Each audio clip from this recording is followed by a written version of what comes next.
वृंदावन बिहारी लाल की जय। सर्वेश्वर भगवान की जय। राधा माधव भगवान की जय हो। लाडली लाल की जय हो। प्रिया प्रीतम की जय हो। जय जय श्री राधे।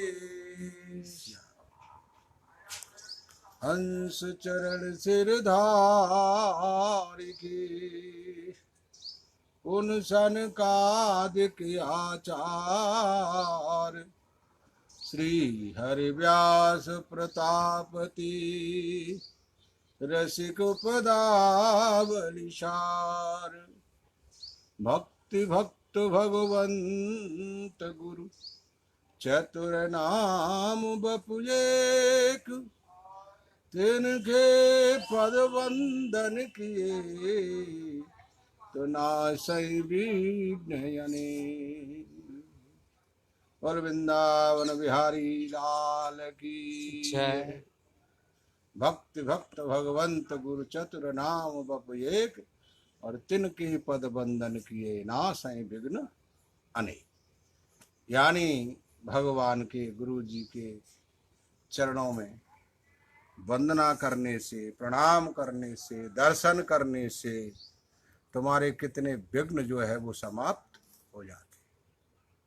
ऐसे ही हमारे सोबूराम देवाचार्य जी महाराज हुए हैं। सोबूराम देवाचार्य जी महाराज ज़्यादा करके हरियाणा में रहे। वैसे उनका प्रचार प्रसार तो बहुत दूर तक है। जहाँ तक मैंने देखा, मैं उड़ीसा में गया तो उड़ीसा में सोबूराम द्वारे के बहुत आश्रम मेरे को मिले हैं। पुरी में भी मिले हैं और भी उड़ीसा में भी हैं। सोबूराम देवाचार्य जी के नाम से यही द्वारे के आश्रम हैं। तो हरियाणा में भी, हरियाणा में एक जगह है जिसका नाम है त्रकू, और महाभारत में भी आया है। महाभारत में जो पांडवों ने पानी के लिए जो भेजा था और उस यक्ष ने प्रश्न किए थे, तो वही जगह है, वो कुंड भी है वहाँ, और उसी जगह पे ये त्रकू जगह है। वहीं सोबूराम देवाचार्य जी घूमते घूमते एक बार पहुंच जाते हैं। तो वहाँ पर एक सात्विकी साधु, सात्विक बोलो बा तांत्रिक बोलो बा कुछ बोलो, ऐसा एक महात्मा वहाँ रहते थे। वो भी सिद्ध थे, तंत्र विद्या के बहुत बड़े सिद्ध थे। तो वो भी रहते, इधर में ये पहुंच गए। इन्होंने जा करके अपने पेड़ के नीचे आसन लगा लिया, क्योंकि पहले महात्मा अक्सर करके पेड़ के नीचे, जंगल में, यानी यही सब जगह पे महात्मा रहा करते थे। आजकल तो हम लोग फर्स्ट क्लास होटल में बढ़िया बढ़िया कमरा देखते हैं, बढ़िया बढ़िया व्यवस्था देखते हैं। पहले ये सब नहीं था। महात्मा पहले कहाँ तपस्या रोक रहा है, उनसे जंगल में रहता है, कहाँ पेड़ के नीचे है। मैदानी साधु मैदान में रहा करते थे। जैसे रामदास काठिया बाबा भी हमारे देखा ना, वृंदावन में आए तो पीपर के नीचे धुनी थी उनकी, यही हो। इस तरीके से वो वहाँ पहुँच गए और जा करके उन्होंने अपने पेड़ के नीचे धुनी लगा लिया, आराम से रहने लगे, कोई बात नहीं, साधु है। अब देखते देखते जब 2-4 दिन हो गए तो उस महात्मा ने देखा कि ये तो महात्मा सिद्ध है, इसको तो भगाना चाहिए, तेरी सिद्धाई खत्म हो जाएगी इसके सामने पे। वो सब विचार करके आया और आ करके महात्मा जी से कहने लगा, श्री सोबूराम देवाचार्य जी महाराज से, बोले बाबा आप जो है यहाँ से पधारो, अब मत रहो यहाँ। महात्मा जी ने कहा भैया ये तुम्हारी जगह है, तो लो हम छोड़ के चल देते हैं इसको। अब धुनी में तो आंच जल रही थी वहां। अब उन्होंने अपना गमछा लिया स्वाफी, और गमछा में ले करके वो सारी आग जो है वो गमछा में बांध लिया, और पीठ पर डाल करके ले करके आग को गमछा में चल रही। तो जहां तक उनकी जमीन थी उस आश्रम की, उस जमीन को छोड़ के और एक भगत के यहाँ जमीन में पेड़ के नीचे, और वहां जा करके अपना धुनी लगा लिया, वहां से वहां रख दिया उन्होंने। अब उसने देखा, बोले भाई ये तो महात्मा वास्तव में कोई करामात है, बताओ। एक आग को इस तरीके से स्वाफी में बांध करके ले करके जब चला गया है तो और भी कुछ कर सकता है। ये तो सिद्ध है। अब तो इसे सिद्धाई से टकराना होगा, कोई बात नहीं, मैं आज देखता हूँ इसको। अब उस तांत्रिक ने क्या किया, अगर रात में और एक सिंह का रूप धारण कर लिया, और सिंह का रूप धारण करके वो गर्जना करने लगा। महात्मा जी के पास आकर के डर पाने लगा। श्री सोबूराम देवाचार्य जी महाराज ने देखा, बोले अरे ये तो बड़ा गड़बड़ कर रहा है, डट जा रहा। उन्होंने अपने कमंडल से जल लिया और मंत्र बोल करके उसमें जल मारा फेंक करके, तो बजाय वो सिंह के और गधा बन गया, गधा बना दिया, गधा बन गया। बोले जाओ बेचा डोलो। अब गधा रेंगता हुआ चारों बगल को बड़बड़ाता डोल घूम रहा है। महात्मा जी अपने आसन पे मस्ती से भजन कर रहे हैं, कोई बात नहीं, चलता रहा समय। 10 दिन बा, महीना बा, 20 दिन, जो भी है, समय बीता। अब उनका एक शिष्य आया और आकर के देखा तो महात्मा जी तो है ही नहीं है, और एक महात्मा पेड़ के नीचे धुनी लगा कर घर में बैठे। तो वहां जा करके गया और जा करके उसने प्रणाम किया और पूछा, बोले महाराज मेरे गुरुजी यहाँ रहते थे, अब वो नहीं है। तो भाई बोले तुम्हारे गुरुजी नहीं है तो गुरुजी को ढूंढो। गुरुजी कहाँ जाएंगे, गुरुजी तो नहीं होंगे कहीं ना कहीं। तो बोले महाराज कैसे ढूंढूं, कहाँ ढूंढूं, मेरे को तो कोई पता ही नहीं है। बोले यार मेरे को ऐसा लगता है तेरे गुरु गधा बन के घूम रहे दिखे यहाँ। है महाराज? बोले हाँ। तो बोले अगर ऐसी बात है तो मैं पहचानूंगा कैसे? बोले हाँ पहचान सकते हो, पहचान में तुमको बताऊंगा। उनके कान में छेद था ना? बोले हाँ। तो वो कान में छेद मिलेगा तुमको गधा का, जाओ। अब वो चारा ढूंढने लगा, ढूंढते ढूंढते जा करके उसने वो छेद वाला गधा पकड़ लिया। बेचारे ले करके वो महात्मा जी के पास में आए, सोबूराम देवाचार्य जी के पास में हाथ जोड़ा, विनय किया। बोले महाराज गलती हो गया जो भी है, किंतु अब इसको क्षमा करो। बोले ठीक है।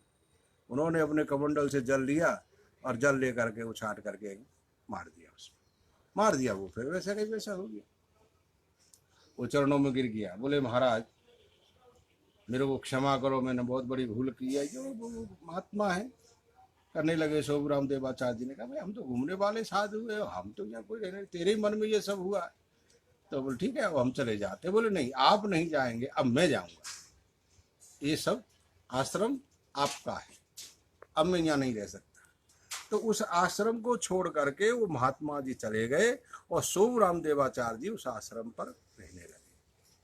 आज भी उनकी मूर्ति बनी हुई है, वहाँ मूर्ति पधरी हुई है त्रिकू पे, और वो कुंड भी है, आश्रम भी बहुत विशाल, मंदिर बन रहा है नया, और देख के आया मैं, बहुत विशाल बड़ी व्यवस्था और बड़ा अच्छा है, गांव से दूर है, जंगल में, बहुत बढ़िया एक आश्रम है। तो ऐसे हमारे आचार्य जो है हुए, ये बड़े सिद्ध और एक महापुरुष हुए। मैंने इनका जो मन था वो एकदम भगवान में लीन था, मानी भगवान छोड़ करके अलहदा और इनका कोई कुछ नहीं है। वैसे तो ये 12 गुरु भाई बोले जाते हैं हमारे सोबूराम देवाचार्य जी के, और भी 11 हैं। तो आधे में देवी भी आती है, इसे ऐसे करके हमारे यहाँ 12.5 बोले जाते हैं। तो 12 में ये सबसे बड़े बड़े ये हैं, और छोटे में परशुराम देवाचार्य जी बोले जाते हैं। तो जब हरव्यास देवाचार्य जी महाराज ने गद्दी के लिए जब सोबूराम देव जी से कहा कि अब ये ठाकुर जी की सेवा, मानी सर्वेश्वर भगवान की सेवा और ये सब आप समारोह, क्योंकि बड़े को ही तो ये सब होता है। तो उन्होंने हाथ जोड़ करके कहा, बोले महाराज ये सब मेरे बस का नहीं है, मैं एक तपस्वी और इस तरीके से मैं घूमने वाला साधु, तो ये सब मैं नहीं संभाल सकता। आप इसके योग्य जो भी सोचें आप उनको ये गद्दी आप दे दें। तब फिर गुरु जी ने देखभाल करके श्री परशुराम देवाचार्य जी महाराज को ही गद्दी पर नियुक्त कर दिया, और उन्हीं को ही ठाकुर जी की सेवा, सालग्राम जी की सेवा, सर्वेश्वर सेवा जो भी थी उन्हीं को दे दिया। ले आप हुए चला, तो कोई दिक्कत नहीं है। हमारे यहाँ कितने समय से यही चला आ रहा है कि हमारे यहाँ गद्दी एक ही है, जो परशुराम देवाचार्य जी को दे करके गए थे, और वही गद्दी चल रही है। किंतु वैसा नहीं है, हमारे जेते हुए जो 12 हैं ये 12 जगत गुरु बोले जाते हैं। हमारे यहाँ एक ही मंत्र है जो गोपाल मंत्र है, 18 अक्षर का मंत्र है, और जो 12 में ही ये गोपाल मंत्र चलता है। जो 12 द्वारे कहे जाते हैं, जो उनके 12 शिष्य हैं, वो 12 ही शिष्यों में गोपाल मंत्र प्रचलित है। सबको गोपाल मंत्र एक है, गद्दी से लेकर के और लास्ट तक, आज तक हम जो बैठे आज तक वही गोपाल मंत्र हम लोग जप रहे हैं। हमारी निम्मार्क संप्रदाय का एक ही मंत्र है जो गोपाल मंत्र है, और 18 अक्षर का मंत्र है। अब यूं कोई अंबानी अधिकारी देख करके बा वो देख करके थोड़ा सा इधर उधर कर ले बा, कोई वो देख करके कर ले तो वो एक बात अलग है। किंतु हमने जहाँ तक सुना है, पढ़ा है, देखा है, वहाँ तक गोपाल मंत्र ही हमारे यहाँ विशेष माना जाता है। इसको मंत्र राज कहा जाता है। ये गोपाल मंत्र जो है इसको मंत्र राज हमारे यहाँ कहते हैं। तो एक ही मंत्र है, ऐसा नहीं है कि गद्दी का मंत्र अलग हो गया हो बा इनका मंत्र अलग हो गया हो, ना ऐसा कुछ नहीं। बा सोबराम देवाचार्य जी बड़े थे तो उनका कुछ ऐसा हो गया हो और गद्दी मिलके उनको ऐसा कुछ हो गया हो, ना ऐसा कुछ नहीं है। मैंने हमारे यहाँ पहले से लेकर के आज तक जहाँ तक हमने सुना है, हमारी एक निष्ठा है गद्दी के ऊपर। हम सभी गद्दी को वहाँ जा करके प्रणाम करते हैं और गद्दी को मानते हैं। हमारे यहाँ एक ही गद्दी चली आ रही, हमने जहाँ तक देखी है हमारे और कोई दूसरी गद्दी नहीं है। जो हमारे हरिदास देवाचार्य जी महाराज दे करके गए थे अपने शिष्य को, वही परंपरा और वही गद्दी से चली आ रही है। बाकी के तो सब अपने अपने आश्रम है, अपने अपने चला रहे, किंतु सबको एक ही संप्रदाय के, अपनी संप्रदाय के अंदर ही रहना होगा। जो नियम बना करके गए हैं आचार हमारे, उसी नियम के अंदर ही हमको चलना होगा। अब वो 12 में से कोई भी हो सकता है, सबको एक ही रास्ता से चलना होगा, अलहदा नहीं हो सकता है। बा अलहदा कोई विकास वैसा चीज नहीं कर सकता है, क्योंकि संप्रदाय से विपरीत नहीं जा सकता है कोई, संप्रदाय के अंदर ही रहना होगा। क्योंकि आचार्य लोगों ने तो हमको यही सिखाया है, यही बताया है, और उसी परंपरा को लेकर के हम लोग चल रहे हैं। तो इसलिए हमारा मंत्र एक ही है और एक ही साधना है, सब कुछ है। खाली गद्दी है तो गद्दी उनको दिया, उनको तो कोई बड़ी बात नहीं है, हम उनको मानते हैं गद्दी के आधार से।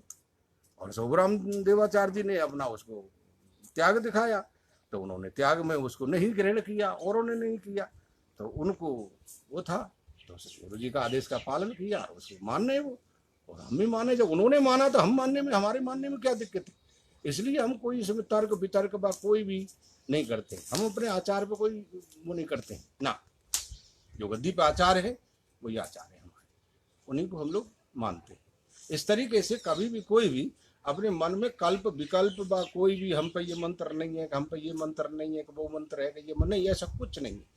एक ही मंत्र चलता है हमारे यहाँ पूरी संप्रदाय में, गोपाल मंत्र है। अब उसके लिए थोड़ा सा ये देख लेता है, उसका अधिकारी देख लेता है, जो महापुरुष है वो थोड़ा सा इधर उधर करके, किंतु रहता गोपाल मंत्र ही है।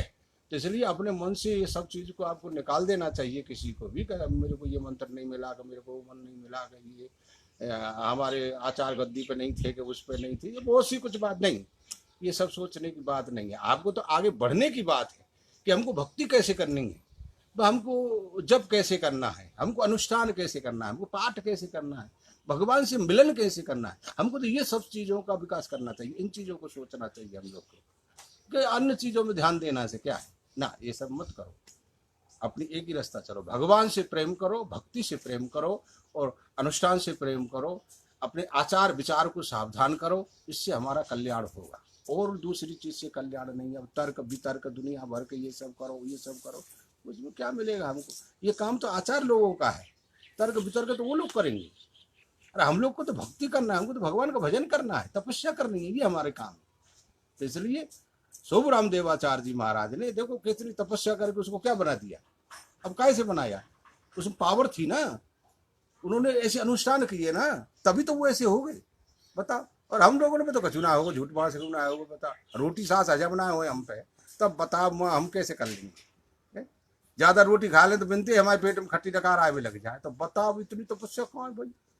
तो ऐसी तपस्या बनाने की कोशिश करें हम लोग, वह आगे बढ़ने की कोशिश करें, तब जा करके ऐसा हो सकता है। इसलिए अपने भीतर से ये सब चीजें निकाल के और भक्ति की तरफ हम लोग को आगे बढ़ना चाहिए। वही हमारा नियम है और वही हमारी साधना है और वही हमारे गुरु लोगों ने हम लोग को बता करके दिया है कि आप इस तरीके से आगे आगे बढ़ो। तो आज की कथा आपकी यही रहेगी। बोल वृंदावन बिहारी लाल की जय।